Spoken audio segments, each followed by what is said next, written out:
आप भी अगर प्रॉपर्टी बेचने या ख़रीदने का काम करते हैं या आपने पिछले फाइनेंशियल ईयर में कोई भी प्रॉपर्टी सेल किए थे, तो मैं आपको बता दूं कि जब भी आप प्रॉपर्टी सेल करते हैं जो उससे इनकम होती है उसको कैपिटल गेन इनकम कहते हैं। और कैपिटल गेन इनकम पे आपको आईटीआर फाइल करना मैंडेटरी होता है अगर आपकी जो इनकम है वो टैक्सेबल वैल्यू में आ रही है तो चलिए हम लोग आज जानते हैं प्रॉपर्टी कैपिटल गेन के बारे में। सारा का सारा डिटेल्स जानेंगे कि कैसे हम लोग टैक्स का कैलकुलेशन करते हैं, कौन-कौन सा इसमें डिडक्शन मिलता है और कौन-कौन सी प्रॉपर्टी है जिस पे कि आपको टैक्स का पेमेंट करना होता है। सबसे पहले मैं बता दूँ कि प्रॉपर्टी कैपिटल गेन में 2 टाइप से कैपिटल गेन को कैलकुलेशन किया जाता है।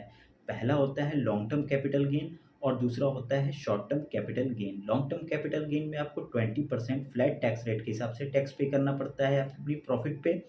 और शॉर्ट टर्म कैपिटल गेन में जो रेगुलर टैक्स स्लैब के हिसाब से जिसमें आप आते हैं उसके हिसाब से आपको टैक्स की पेमेंट करनी होती है। तो चलिए हम लोग चलते हैं एक्सेल यूटिलिटी पे सबसे पहले और देखते हैं कि हम लोग टैक्स का कैलकुलेशन कैसे करते हैं। बाकी की सारी डिटेल्स हम लोग आगे चर्चा करेंगे। तो सबसे पहले हम लोग चलते हैं एक्सेल की यूटिलिटी पे। इस तरीके से एक्सेल का मैंने सॉफ्टवेयर को ओपन कर लिया है। उसमें मैंने यहाँ पे देखिए एक फॉर्मेट बना के रखे हुए हैं।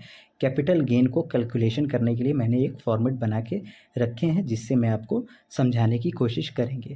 तो यहाँ पे हम लोग सबसे पहले जानेंगे लॉन्ग टर्म कैपिटल गेन के बारे में। तो लॉन्ग टर्म कैपिटल गेन किसे कहते हैं? तो ऐसी प्रॉपर्टी जिसको आप परचेस करने की डेट से 2 साल या 2 साल के बाद सेल करते हैं तो उससे होने वाली इनकम को long term capital gain income कहते हैं। यहाँ पे आपका डाउट क्लियर हो गया कि लॉन्ग टर्म कैपिटल गेन किसे कहते हैं? ऐसी इनकम, ऐसी प्रॉपर्टी जो परचेस करने की डेट से 2 साल या 2 साल के बाद जब सेल करते हैं तो ऐसी इनकम को कहते हैं लॉन्ग टर्म कैपिटल गेन। जैसे मान लीजिए एज एग्जांपल मैंने 10 मई 2020 को एक प्रॉपर्टी परचेस की 12 लाख रुपए की। ठीक है, 12 लाख रुपए की मैंने एक प्रॉपर्टी परचेस की हैं 10 मई 2020 को, जिसको कि मैंने सेल आउट किया मनीष को 14 मार्च 2023 को। 100% उसका हिस्सा जो मैंने बेच दिया 15 लाख रुपए में। मनीष को मैंने प्रॉपर्टी 15 लाख रुपए में बेच दी। तो परचेस किए थे मैं 12 लाख रुपए का और बेच दिए हैं 15 लाख रुपए की। तो 15 लाख में से 12 लाख घटा दिए 13, तो क्या निकल के आया? 3 लाख रुपया। तो आप ऐसे समझे कि 3 लाख रुपया प्रॉफिट। लेकिन इसमें एक इंडेक्स कॉस्ट भी ऐड होता है कि आप जब प्रॉपर्टी परचेस किए थे 12 लाख रुपया 2020 में, तो उसका रेट 2023 में क्या होगा, उसमें 23 में कितनी उसकी वैल्यू होगी, उसकी वैल्यू हम लोग निकाल के फिर माइनस करेंगे उसमें से। तो देखिए मैं यहाँ पे इस शीट पे आ गए हैं। यहाँ पे मैंने सारा का सारा डिटेल्स पहले से ही बना के रखे हैं कि आपको बताने में मुझे कोई प्रॉब्लम ना हो और आपको समझने में भी कोई प्रॉब्लम ना हो। तो देखिए यहाँ पे सबसे पहले मैंने अपनी फुल सेल की जो इनकम है यहाँ पे 15 लाख रुपए डाल दी हैं कि 15 लाख रुपए में हमने सेल की। अब यहाँ पे पूछ रहा है ब्रोकरेज चार्ज।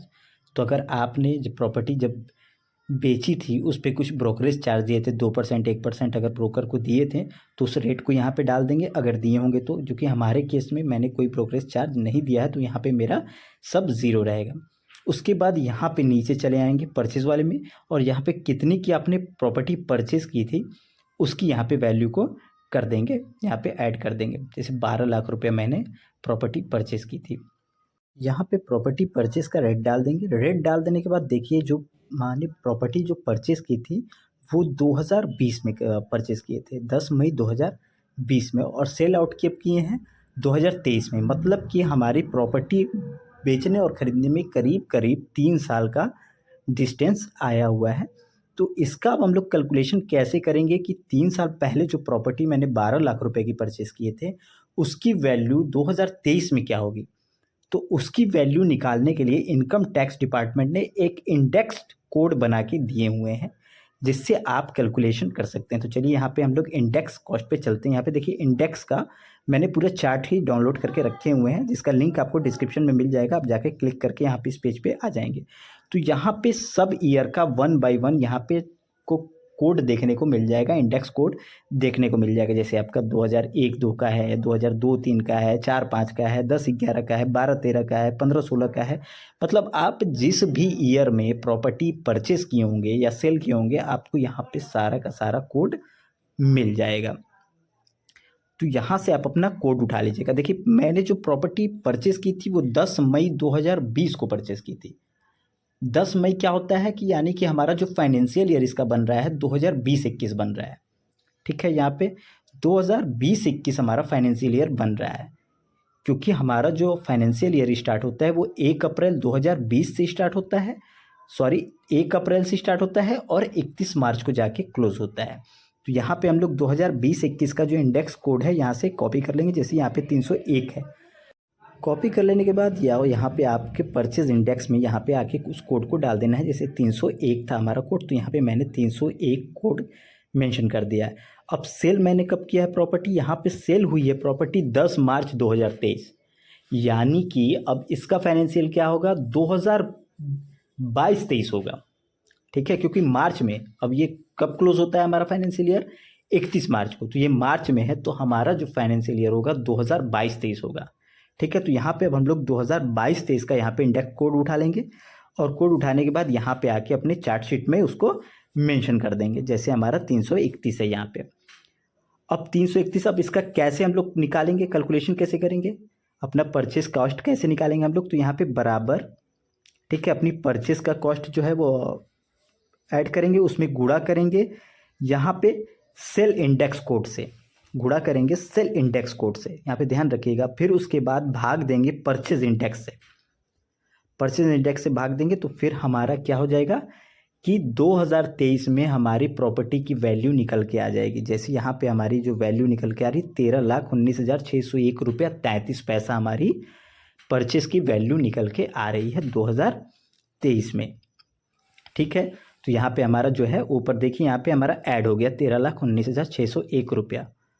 अब उसके बाद पूछ रहा है कि क्या आपकी कोई स्टैम्प ड्यूटी है जो कि आपने पेमेंट की है। तो भैया ज़्यादातर ऐसा ही होता है कि जो स्टैम्प ड्यूटी होता है वो परचेस करने वाला ही पेमेंट करता है, सेल करने वाला कभी ये पेमेंट नहीं करता है। तो हमारे केस में भी भाई सेम है, हमारा जो परचेस जो किया था प्रॉपर्टी, मनीष ने जो प्रॉपर्टी परचेस की थी उन्होंने ही स्टैम्प ड्यूटी का जो चार्ज है वो पे किया था। ठीक है, उसके बाद आता है इम्प्रूवमेंट। आपने अपनी प्रॉपर्टी में कुछ भी इम्प्रूवमेंट कराया, जैसे मान लीजिए आपने प्रॉपर्टी खरीदी थी 2020 में, आप उसमें 50,000 रुपया लगा के घेराबंदी वगैरह दरवाजे वगैरह लगा दिए। ठीक, अब उसका 50,000 रुपये की वैल्यू को निकालेंगे उसी कोड से, जैसे ऊपर फार्मूले से निकालें, सेम उसी फार्मूले से इसका भी कोड हम लोग निकाल लेंगे। वैल्यू कितना हो गया, तो 50,000 रुपये का हो जाएगा कितना 54,983 रुपया 39 पैसा। तो हमने जो है वो इसका इम्प्रूवमेंट का कॉस्ट भी निकाल लिए। तो अब क्या होगा कि वो इम्प्रूवमेंट का कॉस्ट भी यहाँ से हम लोग माइनस उसमें कर देंगे, 54,983 रुपये डाल देंगे, फिर वो माइनस हो जाएगा। तो अब हमारी टोटल प्रॉफिट कितनी बन रही है, तो 1,25,415 रुपया 28 पैसा हमारी टोटल प्रॉफिट बन रही है। ठीक है, यहाँ पे हमारी जो टोटल प्रॉफिट बन रही है वो 1,25,415 रुपया 28 पैसा इसकी प्रॉफिट बन रही है। और मैं आपको बता दूं कि लॉन्ग टर्म कैपिटल गेन में फ्लैट 20% आपको टैक्स की जो है वो पेमेंट करनी होती है। जो भी आपकी प्रॉफिट होगी उस पर आपको 20% फ्लैट टैक्स देना। फ्लैट टैक्स का मतलब कि जो भी इनकम होगी उस पर आपको टैक्स देना पड़ेगा, वो इनकम 10 ही रुपया क्यों ना हो। ठीक है, यहाँ पे भी आपका डाउट जो है वो क्लियर हो गया।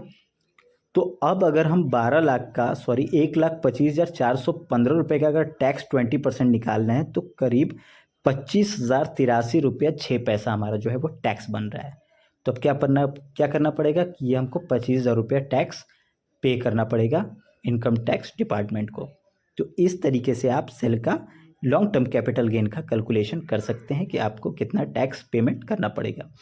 लेकिन अगर आपने जो प्रॉपर्टी से आपको इससे बेनिफिट हुआ है उस पैसे से आपने कोई अदर प्रॉपर्टी परचेस कर ली, आपने अगर कोई अदर प्रॉपर्टी परचेस कर ली है तो अब क्या होगा कि वो इनकम इसमें से माइनस हो जाएगी। मान लीजिए कि आपने 10 लाख रुपए की कहीं से प्रॉपर्टी कहीं आपने परचेस कर ली, तो अब क्या होगा कि वो जो आपका 1,25,415 रुपया है वो इसमें से उतने को माइनस कर देंगे। आप जब सेम अमाउंट को माइनस कर देंगे उतने ही अमाउंट को माइनस करेंगे। ये नहीं कि आपको यहाँ पे 10 लाख रुपए डाल के माइनस कर देना, नहीं, ऐसा नहीं करना है। यहाँ पे जो अमाउंट ऊपर शो हो रही है सेम अमाउंट यहाँ पे भी डाल दें तो आपका जब ये जो होगा वो ज़ीरो हो जाएगा। जैसे मान लीजिए मैं यहाँ पे डिडक्शन बेस इक्वल टू करके उसी को कर दे रहे हैं नीचे, तो सब हमारा ज़ीरो ज़ीरो हो गया, जो हमारा टैक्स है वो ज़ीरो हो गया। तो अब हमको क्या होगा कि टैक्स हमको 1 रुपया भी नहीं देना होगा इनकम टैक्स डिपार्टमेंट को, क्योंकि जो हमारी बेनिफिट हुई उस बेनिफिट से मैंने कोई प्रॉपर्टी परचेस कर ली। ठीक है। और मैं आपको बता दूं कि अगर आप एग्रीकल्चर लैंड अगर सेल करते हैं तो उस पर किसी भी प्रकार का टैक्स नहीं देना होता है, वो एग्जेम्प्ट होता है। अगर आप एग्रीकल्चर लैंड बेचे हैं, आपकी खेती की ज़मीन है, तो उसको जब बेचते हैं तो उस पर किसी भी प्रकार का टैक्स नहीं देना होता है। इस चीज़ को भी आप लोग ध्यान रखिएगा। तो हम लोग जान गए लॉन्ग टर्म कैपिटल गेन का कैलकुलेशन कैसे करना है। अब हम लोग जानेंगे कि शॉर्ट टर्म कैपिटल गेन का कैलकुलेशन कैसे करते हैं, या शॉर्ट टर्म कैपिटल गेन किसे कहते हैं। तो शॉर्ट टर्म कैपिटल गेन उसे कहते हैं जो प्रॉपर्टी परचेस करने की डेट से 2 साल के अंदर अगर आप सेल कर देते हैं तो उससे होने वाली इनकम को शॉर्ट टर्म कैपिटल गेन कहते हैं। और शॉर्ट टर्म कैपिटल गेन पे आपको रेगुलर टैक्स स्लैब के हिसाब से ही टैक्स देना होता है। जैसे लॉन्ग टर्म कैपिटल गेन में आप देखें ना 20% फ्लैट टैक्स रेट था, पर ऐसा नहीं है। शॉर्ट टर्म कैपिटल गेन में क्या है, आपको रेगुलर टैक्स स्लैब के हिसाब से ही टैक्स देना पड़ता है। वही 5%, 10%, 15% वो आपकी इनकम पे डिक्लेयर करता है कि आपकी इनकम कितनी बन रही है। अगर आपकी इनकम 3 लाख या 2.5 लाख से नीचे है तो आपको किसी भी प्रकार का टैक्स भी नहीं देना है यहाँ पे। ठीक है। तो शॉर्ट टर्म कैपिटल गेन के बारे में मैंने रफली बता दिए। अब हम लोग शॉर्ट टर्म कैपिटल गेन का देखेंगे कि कैलकुलेशन कैसे करते हैं। जहाँ तक दोनों का कैलकुलेशन जो करने का तरीका है सेम ही है, चलिए हम लोग इसके बारे में भी देख लेते हैं। तो चलिए, मैंने यहाँ पे एक प्रॉपर्टी के बारे में मैंने एक रिपोर्ट बना के रखी हुई है। जैसे मैंने एक प्रॉपर्टी परचेस किए थे 30 जून 2022 को। ठीक, 30 जून 2022 को हमने एक प्रॉपर्टी परचेस किए थे 10 लाख रुपए की। 10 लाख रुपए की प्रॉपर्टी मैंने 30 जून को परचेस किए थे, जिसको कि हमने सेल आउट किया है 17 जनवरी 2023 को। 2 पार्ट में मैंने 50-50% मैंने दोनों को बेचा है। राज सिंह को और मनोज कुमार को मैंने प्रॉपर्टी बेची है 17 जनवरी 2023 को। दोनों प्रॉपर्टी मैंने 50-50% में बेचा, यानी कि 6-6 लाख रुपए की दोनों को बेचा, यानी कि टोटल 12 लाख रुपए में मैंने प्रॉपर्टी बेच दी। 10 लाख रुपए में परचेस की और 12 लाख रुपए में उस प्रॉपर्टी को मैंने बेच दी 2 भाग में। इसलिए 2 भाग में 2 जब शेयर होते हैं तो इसी तरीके से उसका कैलकुलेशन करते हैं। अगर 3 हो गए तो उनका परसेंटेज अपना निकाल के इसी तरह आपको कैलकुलेशन करना होगा। ठीक है। यहाँ पे आप लोग को मिस्टेक नहीं होना चाहिए। अगर सिंगल रहता तो यहाँ पे मैं 100% वहाँ पे 12 लाख में दिखा देते, पर यहाँ पे 2 लोगों को ज़मीन, वही ज़मीन को बेचा गया है, तो इसलिए मैंने 2 लोगों का अलग अलग दिखाए हैं यहाँ पे। ठीक है।